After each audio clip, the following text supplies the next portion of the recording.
سمرا پمینا مسلمان ورزی مکی تا چختن ورکڑی قدر وکعبی تا چختن ورکڑی سمرا پمینا مسلمان ورزی دژوند لار ورکڑی قدر وکعبی تا چختن ورکڑی دا حجاز خاورنا قربان شام چختن ورکڑی بسم الله الرحمن الرحيم الحمد لله رب العالمين حمد الشاكرين الصلاة والسلام على سيد الأنبياء والمرسلين سيدنا ونبينا وشفيعنا ومولانا محمد وعلى آله وأصحابه الطيبين الطاهرين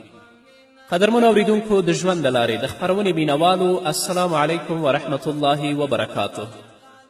ستاسو روغتیا او خوشحالي د پاک رب نه غواړم په دې هیله چې د صحت او عافیت جامې په تن ولرئ او خوشحالي مو په برخه وي دا دی زه محمد یاسین فهیم د ژوند د لارې د خپرونې په وړاندې کولو کې ستاسو په خدمت کې یم زموږ د نننۍ خپرونې موضوع حج ته عمومي کتنه قدرمن اوریدونکو حج د یو شمیر کارونو او رمزونو ټولګه ده چې د اعمالو په شکل هغه څرګندیږي یعنی حج د الله رب العزت د اوامرو په وړاندې د انسان د کاملې تسلیمي او ځان سپارنې له رمز څخه عبارت دی چې د دې د عملي معنا برسیره هم کله چې انسان ته د الله امر ورسیږي هغه پر ځای راوړي لکه طواف په عرفات ودرېدل د صفا او مروه ترمنځ سعیه کول د سر ویښتان خریل یا کمول او د حج ټول اعمال او مناسک هغه رمزونه دي چې د الله رب العزت اوامرو ته د مسلمان کامل ځان سپارل ښکاره کوي همدارنګه قدرمنو اوریدونکو حج هغه نښه ده چې د اسلامي امت اړیکې د خپل پلار ابراهیم علیه السلام سره بیانوي ځکه د هغه شاعر را ژوندي کوي او د هغه د جوړ کړي کور طواف کوي حج د اسلامي امت د وحدت او یووالي نښه ده چې جنس رنګ نسل او هیواد ته په نه پاملرنه ټول په یو ځای کې راټولیږي ځکه چې د مسلمانانو یووالی له عقیدې دین او شریعت څخه سرچینه اخلي جنس رنګ او نسل او هیواد هلته بالکل ارزش نه لري حج د اسلام د ځینو بنسټیزو احکامو عملي ښکارندوی دی د اسلامي ورورولي عملي مظهر دی ځکه چې د حج په ورځو کې ټول مسلمانان عملا د دې احساس کوي چې هغه د ټولې اسلامي نړۍ ورور دی د ټولو اقوامو او قبایلو ترمنځ د برابري عملي بیلګه ده کوم چې په اسلام کې داخل شوي لکه چې الله رب العزت په سورة حجرات کې په 14 آیت کې فرمایي یا ایها الناس انا خلقناکم من ذکر و انثی وجعلناکم شعوبا وقبائل لتعارفوا ان اکرمکم عند الله اتقاکم ان الله علیم خبیر ای خلکو موږ تاسې له یو نارینه او یوې ښځې نه پیدا کړي او بیا مو تاسو قومونه او قبیلې وګرځولی تر څو چې تاسې یو تر بله سره وپیژنئ په حقیقت کې د الله په نزد له تاسې نه تر ټولو زیات عزتمند هغه څوک دی چې په تاسې کې تر ټولو زیات پرهیزګار وي په باوري ډول الله رب العزت په هر څه پوهیدونکی او باخبر دی د الله رب العزت د کلام دې آیت ته موږ او تاسو متوجه شو دا آیت حج په عملي توګه څرګندوي ځکه د حج په ورځو کې ټولې قبیلې او وګړي یو بل پیژني او بالاخره عملا دا ټکی بیانوي چې ټول مسلمانان د یو سیاسي ځواک پیرو او تابع دي همدارنګه قدرمنو اوریدونکو حج هغه مدرسه ده چې مسلمانان ډیرو لوړو آفاقو او ارزښتونو ته پورته کوي او د دین د مهمو مسائلو لارښوونه د انسان ته کوي حج مسلمانانو ته دا تعلیم ورکوي چې باید خپل ټول توان په پوره صبر او زغم سره په کار واچوي ځکه چې بهترین جهاد قبول شوی حج دی.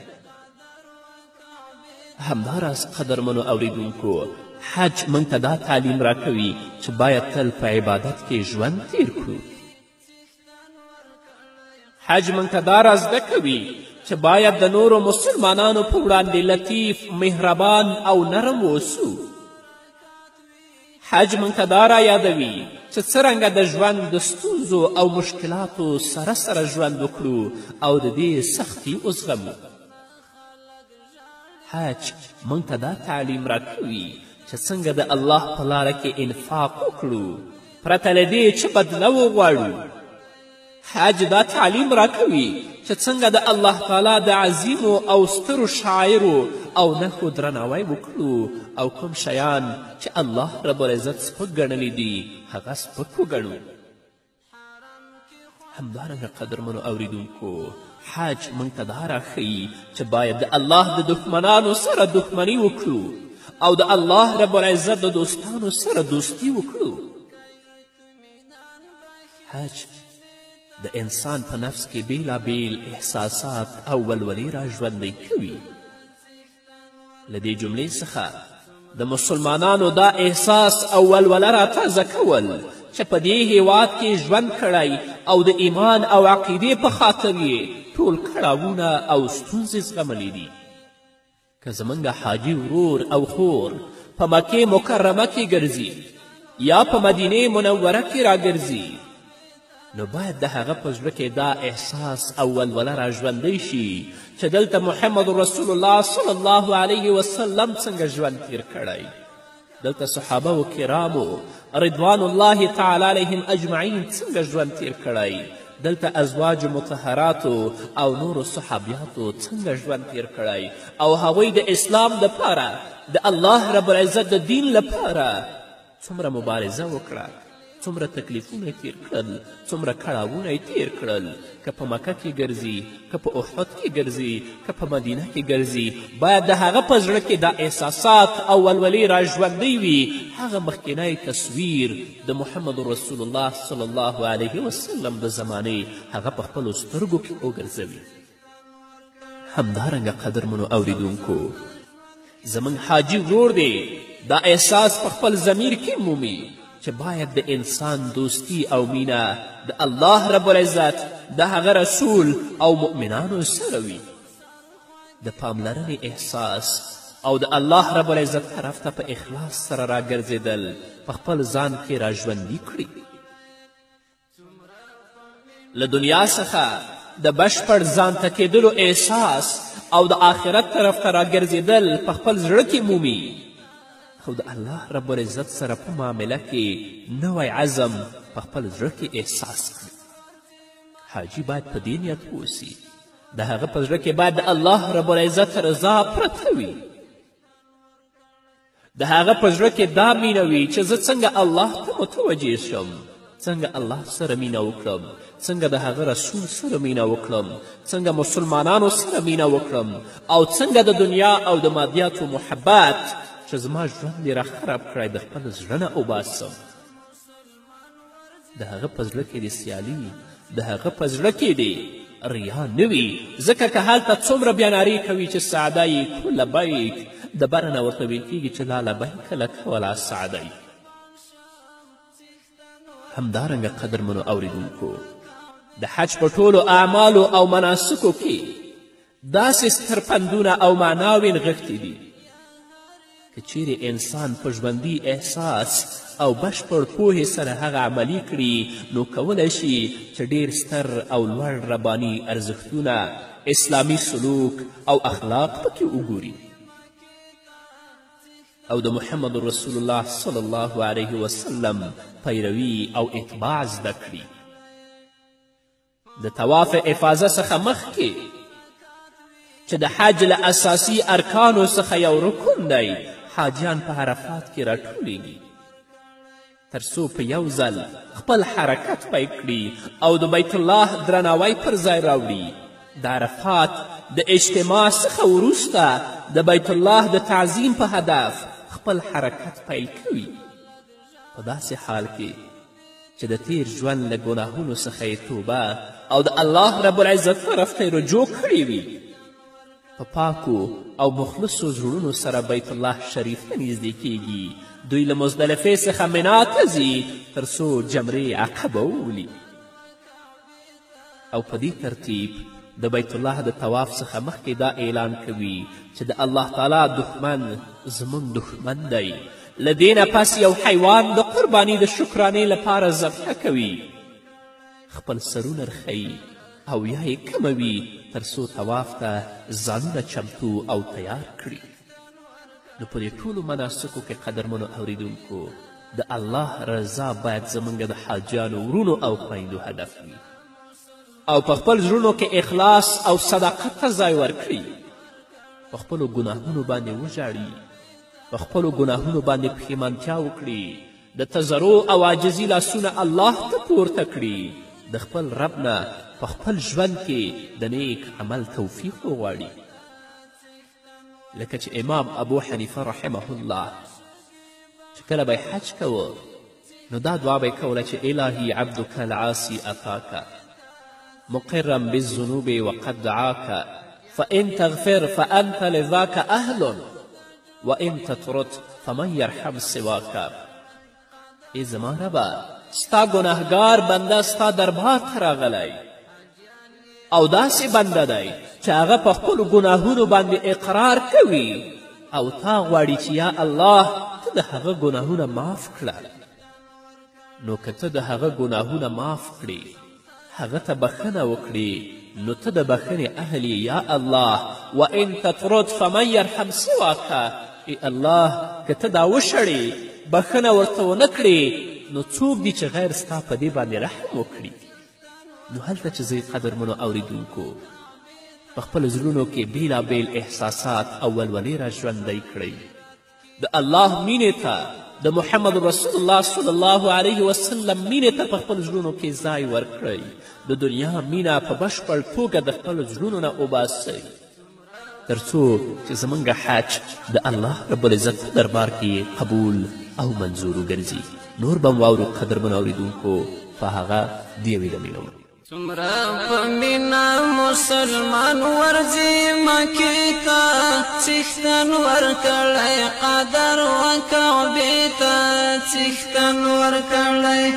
څومره په مینه مسلمان ورځي مکې ته، څښتن ورکړی قدر و کعبې ته څښتن ورکړی. د حجاز خاورونه قربان شم څښتن ورکړی. قدرمنو اوریدونکو بیا هم زموږ سلامونه او نیکې هیلې ومنئ. کله چې د اختر په ورځ باندې زموږ حاجیان ورونه او خویندې د مزدلفې نه منا ته راشي او هلته جمرې عقبه یعنې غټ شیطان وولي، نو د دې نه پس یو حیوان د قربانی د شکرانې لپاره ذبحه کوي، یا خپل سرونه رخوي یا یې کموي، د هغه نه وروسته ځان د طواف لپاره تیاروي. نو وروسته د دې چې خپل ځانونه پاک کړي، خپلې پاکې جامې اغوندي، خپل ځان برابروي او د بیت الله طرف ته روانیږي، د بیت الله احترام پر ځای کوي، ځکه چې الله رب العزت د بیت الله عظمت بیان کړی او د تقوا له نښو څخه یې یوه نښه بللې ده. لکه چې الله رب العزت په صورت حج کې په 22 آیت کې فرمایي ومن یعظم شعائر الله فانها من تقوى القلوب. او څوک چې د الله د ټاکلو شعایرو درناوی وکړي، نو دا د زړونو له پرهیزګاري څخه یوه نښه ده. چې کله د بیت الله تعظیم وکړي او طواف وکړي، د هغه نه وروسته د صفا او مروه ترمنځ سعیه کوي. کوم کار چې ډېرې نیکوکارې او نیک سیرته مور ترسره کړی، تر څو د تیر مهال یاد را تازه کړي چې د بیت الله د بیا ودانولو لپاره پیلیزه وه، او په دې ترتیب انسان دغه مبارک سفر په داسې حال کې سرته رسوي چې نه وای زیږېدلی وي او د تیرو بدو کړنو څخه یې په ټولیزه توګه ځان پرې کړی وي. ځکه محمد رسول الله صلی الله علیه وسلم فرمایي څوک چې په اخلاص او صداقت سره د حج مناسک سرته ورسوي، په هغه کې فسق ونه کړي، په هغه کې فحش ونه وایي، هغه داسې کیږي لکه گویا چې په مغه ورځ باندې د خپل مور نه پیدا وي. ماشوم چې د موره پیدا وي په هغه کې خو هیڅ ګناه نه وي. نو همدارنګه که زموږ یو مسلمان ورور یا مسلمانه خور په ډیر اخلاص او صداقت سره د حج مناسک او اعمال سرته ورسوي، لکه چې رسول الله فرمایي من حج فلم یفسق ولم یرفس، څوک چې حج وکړي په هغه کې فسق او رفس یعنی فحش ونه وایي، داسې رجوع کوي خپل وطن ته لکه چې د خپل مور نه پیدا شوی وي. حقوق الله به الله ورته معاف کړي، صرف حقوق العباد به د دې پر غاړه پاتې وي، خو در آخرت په ورځ به الله رب العزت هغه خلک هم دې ته وهڅوي چې د خپل حقونه دې مسلمان ته معاف کړي. اما له بده مرغه چې کله موږ حج ته ځو یا د دې ځای نه اخلاص او صداقت نه وي اکثرا، یا چې هلته لاړ شو هلته به اخلاص و صداقت نه وي، په خپل کوټو کې پراته یو، حرم ته نه ځو چې هلته مونځ یو مونځ په 1 لک منځونو دی هغه په جمع سره ادا کړو، یا چې کله د راروانېدلو وخت وي یا د مکې مکرمې نه مدینې ته یا د مدینې نه جدې ته وي نو هلته جنګونه او جګړې بیا زموږ کار وي. دا حج نه دی. داسې حاجیان چې څومره لبیک او سعدیک نارې وهي د بره نه به بیا ورته لا لبیک او لا سعدیک ویل کیږي. نو حاجي چې کله سعی د صفا او د مروه ترمنځ وکړي د اختر په ورځ یو ځل بیا ورګرځي مینا طرف ته تر څو جمرات ولي او یو ور بیا د دې اعلان وکړي چې شیطان له پای نه تر پایه پورې د هغه دښمن دی. همدارنګه قدرمنو اوریدونکو حج په حقیقت کې د اسلام لومړني مرکز ته د مسلمانانو ورتلل دي. دوی هغه هیواد ته سفر کوي چې د ابراهیم او محمد صلی الله علیه وسلم قدمونه یې ښکل کړي دي، او د هغه ورتلل په خپل نوبت سره د مسلمان احساس او اړیکه له دغه مرکزونو سره پیاوړې کوي. هغه احساسوي چې دغه سیمه د ده روحاني وطن دی، د ده د جسم او د روح قبله ده او د ټولو غوښتنو او آرزوګانو د پیل ټکی دی. او کله چې له حج څخه بیرته راګرځي نو د دې احساس کوي هغه تصویر چې مخکې ژوندانه څخه په ذهن کې درلود اوس یې بیخي بدل شوی دی او نوې نښې ورته په نوي ژوند کې څرګندې شوي دي، او وروسته له هغې چې د دې مرکزونو سره علمي او د کتابونو د دایرې پورې اړیکې درلودله اوس یې په عملي او ملموس واقعیت تبدیل شوی دی. نو حاجي چې کله د بیت الله نه بیرته راګرځي خپل وطن ته باید د هغه په ژوند کې د هغه انفرادي ټولنیز کورني ژوند کې په اعمالو کې باید انقلاب او بدلون راشي. هغه بدې کړنې چې مخکې د حج درلودلې باید هغه پرېږدي. تل لپاره دا کوشش وکړي چې څنګه په خپل زړه کې د الله مینه او د محمد رسول الله مینه پیدا کړي او هغو اعمالو او کړنو ته متوجه شي چې په هغه باندې رب العزت د دې نه راضي کیږي.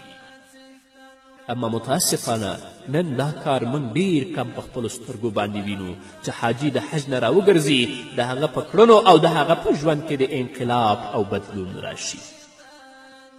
کله چې حضرت ابراهیم علیه السلام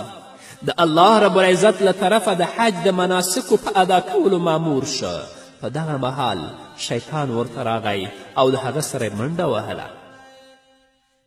ابراهیم علیه السلام ترې مخکې شو، وروسته جبرائیل علیه السلام هغه د جمرې عقبې ځای ته بوتللو. بیا ورته شیطان څرګند شو. ابراهیم علیه السلام اووه کاڼي د هغه طرف ته ګزار کړل تر دې چې شیطان له دغه ځای څخه لرې شو. بیا ورته د جمرې وسطا خواته شیطان ښکاره شو.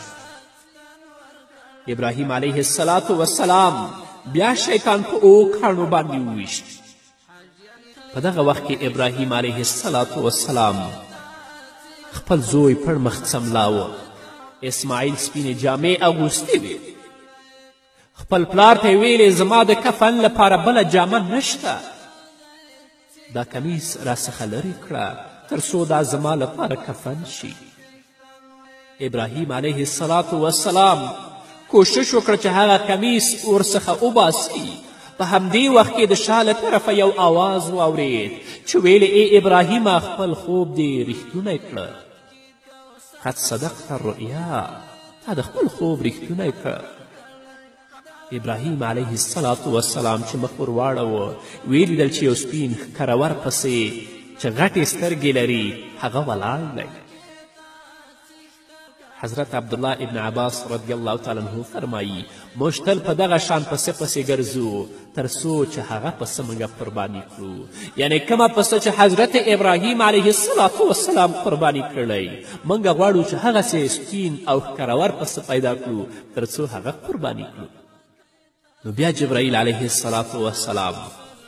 حضرت ابراهیم علیه السلام د جمرې عقبې طرف ته بوتللو چې هغه غټ شیطان دی. هلته ورته بیا شیطان ښکاره شو او ابراهیم علیه السلام په اوږ کاڼو باندې ویشت تر څو د هغه ځای څخه لرې شو. بیا جبرائیل علیه